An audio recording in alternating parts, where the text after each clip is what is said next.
Hi friends అందరికీ. ఈరోజు నా జుట్టు అయితే మా అమ్మ చేతిలో పెట్టిన చాలా రోజుల తర్వాత మా అమ్మ దగ్గరకు వచ్చిందంటే పీకి పీకి పెడుతుంది. నేనైతే చిన్నగా ఉన్నప్పుడు పడుకుంటూనే వచ్చినా అయితే ఇట్లా నెత్తి మొత్తం నస్తుందనమాట. మంచిగా అమ్మతోటి నూనె పెట్టించుకొని కొద్దిసేపు ఇట్లా రుద్దిపించుకుందాం అనుకున్నా. పెట్టినా కానీ అమ్మగాడికి వచ్చినంటే భయం. చిన్నగా ఉన్నప్పుడు మా అమ్మ చిక్కులు తీస్తా రా అన్నందుకే జుట్టు ఇంత పెద్ద జుట్టు కట్ చేసుకున్నా నేను. మా అమ్మ భయానికి.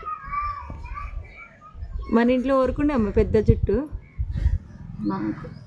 నాకు కదా పిల్లలనా నాకే పెద్ద జుట్టు ఉండే. ఇంకా పిల్లలు పుట్టిన తర్వాత మొత్తం ఊడిపోయింది, తోక అయింది ఇప్పుడు.